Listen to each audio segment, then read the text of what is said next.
Welcome back दोस्तों। स्वागत है आप सभी का आज की इस नई वीडियो में।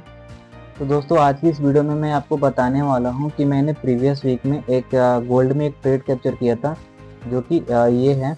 आप देख सकते हैं कि मैंने इस ट्रेड को कैप्चर किया था और इस ट्रेड को मैंने यूट्यूब के लाइव स्ट्रीम पर भी शेयर किया था और आप उस ट्रेड का यहाँ पे आप रिजल्ट देख सकते हो। इस ट्रेड को मैंने अपने टेलीग्राम चैनल पर भी शेयर किया था, तो आप मेरे टेलीग्राम चैनल को ज्वाइन कर सकते हो। मेरे टेलीग्राम चैनल का लिंक आपको वीडियो के डिस्क्रिप्शन बॉक्स में मिल जाएगा, ठीक है, जहाँ पर मैं डेली मार्केट से रिलेटेड अपडेट शेयर करते रहता हूँ। तो दोस्तों आज की इस वीडियो में हम देखने वाले हैं कि हम इस ट्रेड को कैसे कैप्चर कर सकते थे या फिर मैंने इस ट्रेड को कैसे कैप्चर किया, इस ट्रेड के पीछे की लॉजिक क्या थी, ताकि आपको लर्निंग मिल सके कि आपको अगर आगे कुछ इस तरह का सिचुएशन मिलता है तो आप भी इतना इजी सेटअप प्लान कर सकते हो, ठीक है। तो चलिए वीडियो को शुरू करते हैं। तो सबसे पहले मार्केट में एक डेली का एफवीजी अवेलेबल था जिसको मैंने यहाँ पर मार्क कर लिया है, ठीक है। मार्केट में यहाँ पर एक डेली का एफवीजी अवेलेबल था, उसको मैंने यहाँ पे मार्क कर लिया है, ठीक है। अब मार्केट डेली का एफवीजी पे टैप कर रहा है तो हम एंट्री कंफर्मेशन किस टाइम फ्रेम पर ढूंढेंगे, आप इसका रिप्लाई मुझे कमेंट में करना, ठीक है।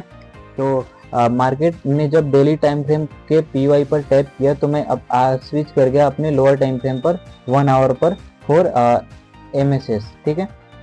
तो जब मैं 1 आवर पर आया तो मैंने यहाँ पे देखा कि मार्केट में सबसे पहले मार्केट ने यहाँ पर टैप किया, तो मैं अपने एमएसएस को फाइंड करूंगा कि मार्केट ने कहाँ पर एमएसएस किया हुआ है, ठीक है। तो सबसे पहले मार्केट ने यहाँ पे टैप किया, यहाँ पर क्या यहाँ पर एमएसएस हुआ है, इसका मैं लोएस्ट पॉइंट भी मार्क कर लेता हूँ। ये रहा इसका एमएसएस पॉइंट, ठीक है। क्या मार्केट ने यहाँ पर एमएसएस किया? नहीं, मार्केट ने यहाँ पर एमएसएस नहीं किया है। तो सबसे पहले मैं यहाँ पर एमएसएस फाइंड करूंगा। यहाँ पर मार्केट ने एमएसएस नहीं किया और उसके बाद मेरा नया हाई यहाँ पर क्रिएट हो गया। इसके अकॉर्डिंग मैं देखूंगा मेरा एमएसएस पॉइंट कौन सा है, ठीक है। इसके अकॉर्डिंग मेरा एमएसएस पॉइंट होगा ये वाला पॉइंट, ठीक है। मार्केट ने यहाँ पर एमएसएस किया, ठीक है।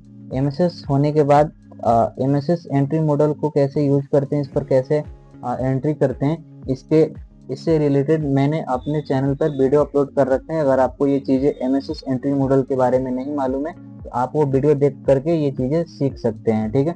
तो सबसे पहले यहाँ पर मार्केट ने एमएसएस किया और एमएसएस करते टाइम मार्केट ने एक बहुत ही बड़ा एफबीजी यहाँ पर क्रिएट किया, ठीक है, जो कि मेरा एक एंट्री पॉइंट बनेगा, ठीक है। मार्केट ने यहाँ पर एफबीजी क्रिएट किया तो मैं यहाँ पर अपना एंट्री प्लान करूँगा फॉर सेल साइड। मैं यहाँ पे अपना एंट्री प्लान करूँगा फॉर सेल साइड और मेरा एसएल होगा इस एमएसएस पॉइंट का हाई, ठीक है।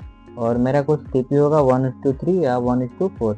मैं अपने टीपी को 1:3 रख रहा हूँ, ठीक है। और आप देख सकते हैं कैसे मार्केट ने इजीली टीपी को हिट कर गया, ठीक है। अब कुछ लोग सोचेंगे कि मैंने एफवीजी में यहाँ से एंट्री क्यों किया, मैंने एफवीजी के जस्ट टैप होते ही यहाँ से एंट्री क्यों नहीं किया। मैं यहाँ से भी तो एंट्री कर सकता था, मैं एफवीजी से इतना ऊपर एंट्री क्यों कर रहा हूँ, ठीक। आप लोग ऐसा सोच सकते हैं और कुछ लोग ये भी बोल सकते हैं कि ये मार्केट में डन हो चुका है इसलिए मैं हाईएस्ट पॉइंट से पिन पॉइंट से एंट्री कैप्चर करने की कोशिश कर रहा हूँ। तो ऐसी बात नहीं है, मैं आपको एफवीजी से रिलेटेड एक चीज़ बताने वाला हूँ, ठीक है। अगर कभी भी मार्केट में आपको हायर टाइम फ्रेम का एफवीजी दिखे या किसी भी टाइम फ्रेम का एफवीजी दिखे, हमें लोअर टाइम फ्रेम के एफवीजी को तो उतनी प्रायोरिटी देनी नहीं चाहिए।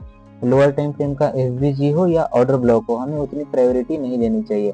मैं ये जो बात बता रहा हूँ आपको ये हायर टाइम फ्रेम के लिए है, लाइक 4 आवर, 1 डे, वीकली, ठीक है। तो अगर ये मेरा कोई हायर टाइम फ्रेम का एफवीजी है, ठीक है, तो हमें ऑलवेज इस एफवीजी के 50% एरिया तक का वेट करना होता है कि मार्केट इस एफवीजी के 50% एरिया को रिट्रेस करे, ठीक है। अगर 50% एरिया तक रिट्रेसमेंट नहीं होता है तो वो मैक्स चांस होता है कि वहाँ से जो रिजेक्शन मिली हुई है एफवीजी से वो एक छोटा सा ही रिजेक्शन होगा। जैसे यहाँ पे दो कंडीशन बनेगी, या तो मार्केट यहाँ पे टाइप करेगी और यहीं से ऐसे डाउन साइड आ जाएगी, ठीक है। तो इस सिचुएशन में मार्केट ने एफवीजी के 50% एरिया को टैप नहीं किया। इस एफवीजी का 50% एरिया है ये ब्लैक वाला लाइन, ठीक है। और दूसरी सिचुएशन ये होगी कि मार्केट इस एफवीजी के 50% एरिया तक ऐसे जाएगा और वहाँ से रिजेक्शन शो करेगा। तो जब भी मार्केट में ऐसे 50% एरिया से हमें रिजेक्शन मिलता है तो वो काफ़ी ज़्यादा हाई प्रोबेबिलिटी रिजेक्शन होता है, ठीक है।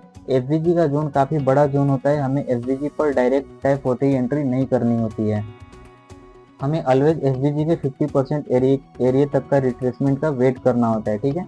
तो इसीलिए मैंने यहाँ पे डायरेक्ट टैप होते ही एंट्री प्लान नहीं किया। मैं एफवीजी के 50% एरिया के रिट्रेस होने तक का वेट कर रहा था और आप यहाँ पे क्लियरली देख सकते हैं मार्केट ने जैसे ही इस एफवीजी के 50% एरिया को टैप किया एंड देन वहाँ से मार्केट में डाउन साइड का मूवमेंट स्टार्ट हो गया। ये जो मैंने डेली का एफवीजी यहाँ पे मार्क किया है, आप इस डेली के एफवीजी में भी देख सकते हो कि मार्केट 50% को टैप किया है और उसके बाद मार्केट ने मूवमेंट देना शुरू किया है, ठीक है। मार्केट ने इस एफवीजी को टैप तो यहाँ पर भी किया था लेकिन यहाँ से मूवमेंट नहीं आया। मार्केट ने इस एफवीजी को यहाँ पर भी टैप किया लेकिन यहाँ से डाउन साइड मूवमेंट नहीं आया। इसी कैंडल से डाउन साइड मूवमेंट क्यों आया? क्योंकि इस कैंडल ने इस एफवीजी के 50% एरिया को रिट्रेस किया था। आप देख सकते हैं कि ये जो ब्लैक वाला लाइन है 50% एरिया है, इसको तो मार्केट ने टैप ही नहीं किया। तो फिर मैं कैसे बोल रहा हूँ कि मार्केट ने इस एफवीजी के 50% एरिया को टैप किया? तो मैं कुछ इस तरह से बोल रहा हूँ। एफवीजी मार्क करने के दो तरीके होते हैं, या तो आप FVG week to week mark करो, ये रहा वीक उस फर्स्ट कैंडल का वीक और ये रहा थर्ड कैंडल का वीक। या तो आप FVG week to week mark करो या फिर आप एफवीजी को बॉडी टू बॉडी भी मार्क कर सकते हो। तो अगर मैं यहाँ पर बॉडी टू बॉडी एफवीजी को मार्क करता हूँ, ये मैंने इस कैंडल की पूरी बॉडी को लिया फर्स्ट कैंडल की और मैंने यहाँ पे थर्ड कैंडल की पूरी बॉडी को यहाँ पे लिया, ठीक है। मैंने बॉडी टू बॉडी यहाँ पे एफवीजी को मार्क किया है और आप देख सकते हैं जब मैंने बॉडी टू बॉडी एफवीजी को मार्क किया तो मार्केट एकदम परफेक्टली 50% एरिया को यहाँ पे टैप की और उसी के बाद मार्केट ने जस्ट डायरेक्ट मूवमेंट दे दिया, ठीक है। यहाँ पर मार्केट ने 50% एरिया को टैप नहीं किया था, इसलिए मार्केट ने डाउन साइड की कोई मूवमेंट नहीं दिखाई यहाँ पे।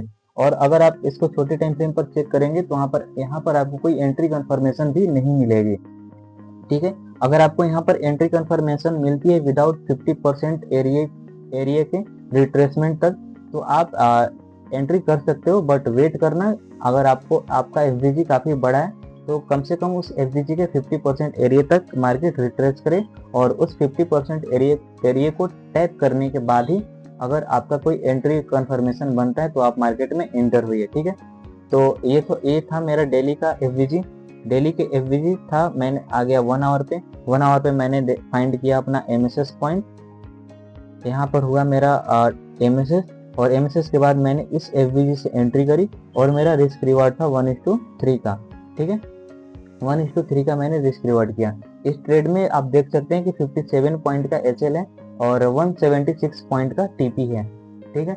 तो अब कुछ लोग बोलेंगे कि 57 पॉइंट का एचएल लेना गोल्ड में इतना आसान है क्या, जो मैं इसको इतना इजी शो कर रहा हूँ कि 57 पॉइंट का एचएल बहुत बड़ा एचएल होता है। इतना एचएल लेने में आपका एक नॉर्मल जो नॉर्मल नए बिगिनर्स ट्रेडर होते हैं उनके अकाउंट में तो इतने पैसे भी नहीं होते हैं, तो वो 57 पॉइंट का एचएल कैसे झेल सकते हैं, ठीक है। तो ये तो था हायर टाइम फ्रेम की एंट्री। अगर आप 1 आवर के टाइम फ्रेम के अकॉर्डिंग एंट्री करोगे तो आपका इससे छोटा एचएल नहीं बन सकता है यहाँ पे, ठीक है। और अगर आपको अपने एचएल को छोटा करना है तो हम अब और भी इससे लोअर टाइम फ्रेम पर स्विच करेंगे अपने एचएल को स्मॉल करने के लिए। तो चलिए मैं यहाँ पे मैंने जो ट्रेड कैप्चर किया था आप यहाँ पे देख सकते हैं कि मैंने इस ट्रेड में काफी छोटा एचएल रखा था। ट्रेड वही है, मैंने इस ट्रेड में बहुत ही छोटे एचएल के साथ इस ट्रेड को कैप्चर किया था। तो मैंने अपना एचएल इतना छोटा कैसे रखा था तो उसका रिप्लाई मैं अब देने वाला हूँ, ठीक है। तो मैं अभी इस चीज़ को मिटा देता हूँ, ठीक है। ये मेरा जो डेली का एफबीजी है मैं इसको थोड़ा सा और कम कर लेता हूँ। मार्केट डेली के एफबीजी को टैप करती है, 1 आवर पे एमएसएस करती है। 1 आवर पे एमएसएस के बाद मार्केट एक और यहाँ पे एफबीजी क्रिएट करती है, ठीक है। हम यहाँ पे यूज करने वाले हैं फ्रैक्टल नेचर का, ठीक है। फ्रैक्टल नेचर क्या होता है? सब फ्रैक्टल नेचर मीन्स डब्बे के अंदर डब्बा, उस डब्बे के अंदर एक और डब्बा।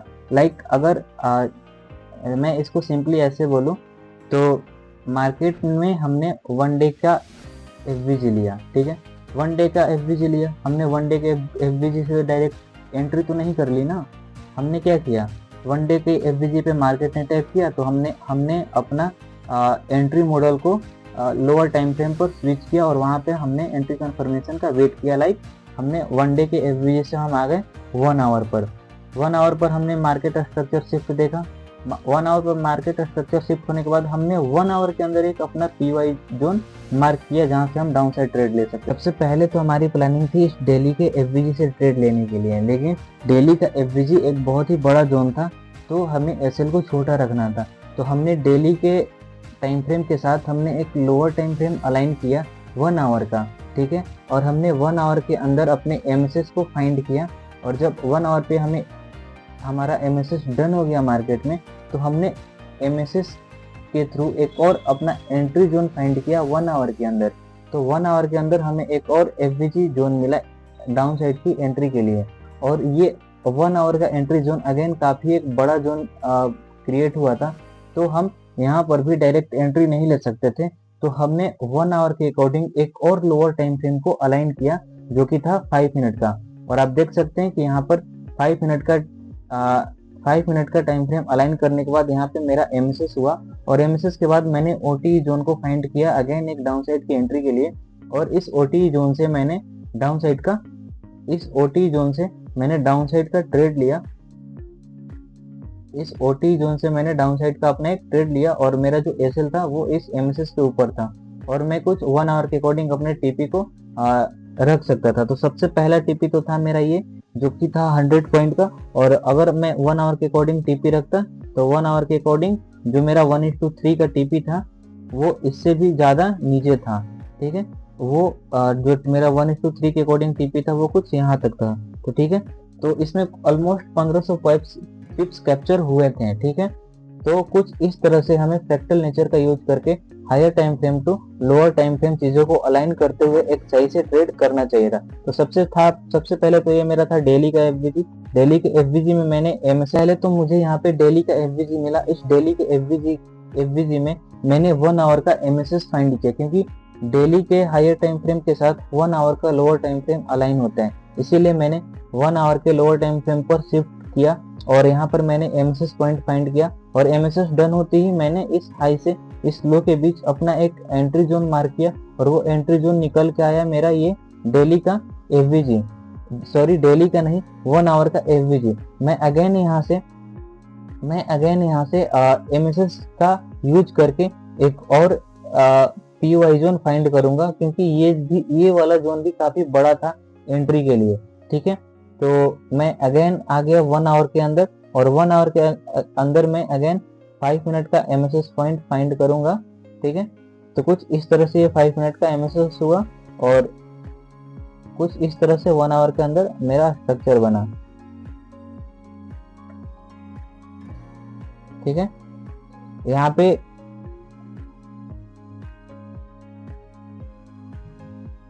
पे मेरा हुआ 5 मिनट के अंदर एमएसएस और इसके अंदर आप देख सकते हैं इसके अंदर जो मेरा एंट्री जोन था वो और भी एंट्री जोन छोटा हो गया। यहाँ पे मेरा एंट्री जोन था और यहाँ पे मेरा और भी एंट्री जोन छोटा हो गया जिसकी वजह से मैं इजीली स्मॉल एसएल के साथ एक अच्छे ट्रेड को कैप्चर कर पाया, ठीक है। तो हमें कुछ इस तरह से चीजों को अलाइन करना होता है।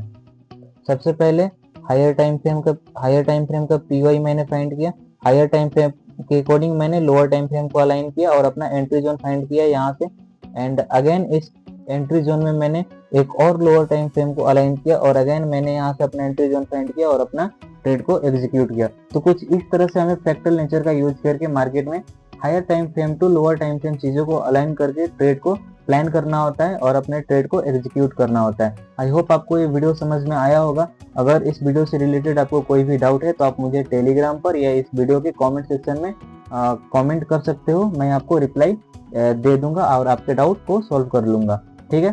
तो मिलते हैं अगले वीडियो में, तब तक के लिए धन्यवाद और हाँ टेलीग्राम चैनल को ज्वाइन करना ना भूलें।